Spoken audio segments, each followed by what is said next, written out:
If you thought that I'm gonna leave the topic of Chernobyl at those 2 basic minutes with the most basic of thoughts, then you've been mistaken.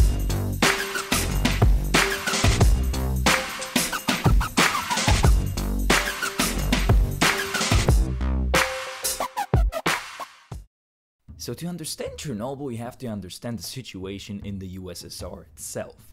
It's been a huge empire based in the Russian society and basically enrolled in the communist world, enrolled in the communist utopia, which has ultimately failed. And the best example of why it has failed is Chernobyl.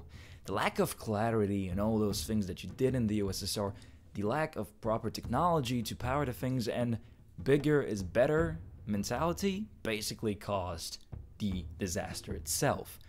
When it's spiced up with all those operator errors and all those mistakes that have been made in Chernobyl on that night of 26th of April 1986, you get the exact sense of what exactly has happened in the control room of reactor number 4. So what has happened? Well, reactor number 4 in Chernobyl was the newest one. It was built in the early 80s and it was tested on that night in 86. And the test was supposed to be carried out initially before the reactor started operating commercially, providing power for the cities. So it's been online for years, and then it's tested for something very basic, which is security. And security is something that was not too obvious in the USSR. The reactor's test was supposed to check a very simple thing. How long does it take for the backup diesel generators to power up the cooling system of the reactor, because it has to be cooled in order not to blow up, which is just what happened. So how long does it take for those diesel generators to provide that energy it needs for the flow of water to go? And how long can the turbine spin? A turbine that takes steam from the reactor itself and powers and generates electricity. So how long can the turbine spin and provide enough power for the cooling process to work? So this test was carried out, and the experiment began on the night shift, so the less experienced shift. It was on the night because you had to take the reactor off grid, so you didn't want any power outages, so you basically give it to that less experienced crew of the night. And this was not a simple experiment by any means. What that crew had to do is basically put that reactor to the brink of its possibilities, brink of its amazing quantities of energy it could produce, just to check how it works. So they had to lower the energy to a safe level. Now, this was a 1000 megawatt reactor, so a pretty big and pretty powerful one. Such ones I don't think exist today, in a single unit at least, so this bigger or better idea in Russia functioned very well with that reactor itself. So what they did is they had to lower the level of energy up to 700 megawatts to keep it stable, because the RBMK 1000 design, which was the design used in Chernobyl, was hellishly unstable on lower levels. Now, in order to do the test quicker and in order to just show the power of that test, the guy leading it had to lower the device even below that safe level. So he went down all the way to the bottom to the 100s up to 300 megawatts, and that's when it went to hell. The guys did not know about the design flaws of the reactor, and there were many design flaws. So these guys lowered the energy of the reactor and it became really unstable, and at some point there was a spike in power. In terms of thermal energy, the reactor went up to 30,000 megawatts. So these guys were going crazy, thinking, what is happening? What have we done wrong?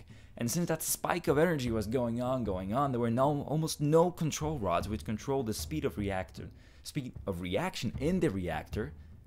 They had no means of controlling it. And at one point, one of these guys pressed the key AZ5. And AZ5 was a key that lowered the control rods into the reactor to slow down the reaction.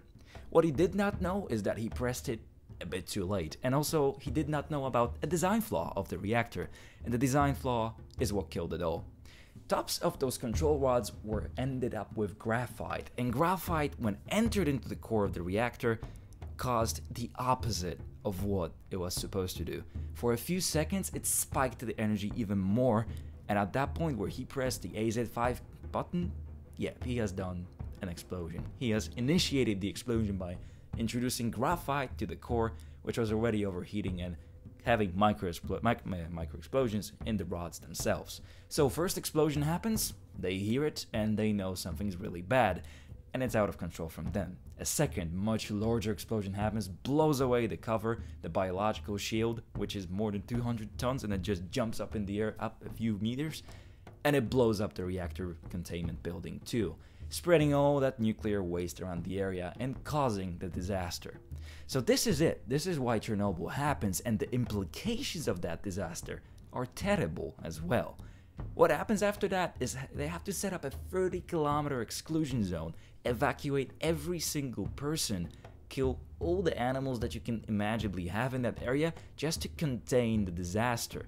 There is also a risk of a third explosion, a much larger one, because if the radioactive particles, radioactive matter in the reactor gets in contact with water, it causes a very, very bad explosion. And they had to prevent that by building a sarcophagus, so they sent liquidators, humans, up to the roof to clean it all up. They could only stay up there for 40 seconds because it was so radioactive up on the rooftops, and they had to drop all that radioactive trash back into that reactor itself, only so that a bunch of other guys could create a confinement over it, the sarcophagus, which stands up to today, and it was finished in December 1986. And it all took that much time just to cover it all up, and it's still standing to this day, being replaced by a new safe confinement, a joint venture of the European Union and others, just to keep it safe. So, many people died, and all of those people who have been dying have been serving the world, because if Chernobyl happened again, if the things from Chernobyl, from the reactor itself, got spread out again, all of us would feel the implications just as bad as all of these guys in that exclusion zone felt it. So 30 kilometers of no man's land, Pripyat, a city of 50,000, which is empty. This is the cost of nuclear energy going haywire.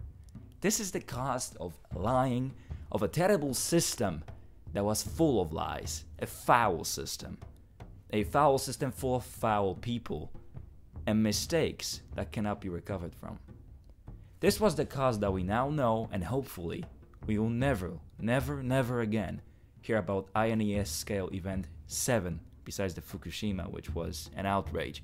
And hopefully never again will we hear about 26th of April 1986 in terms of today. That's my hope. And I hope you enjoyed this episode. Click the like button if you liked it, tell me something about the 2 different versions of the show in the comments, and subscribe for more. If you also want more Chernobyl, more explanations about the exclusion zone or other things, comment, message me, whatever, I'm gonna explain it, because Chernobyl is my hip thing. I love it, and I love talking about it, and I love talking about it to you guys. Thank you again, BBS Extra is out. See you soon.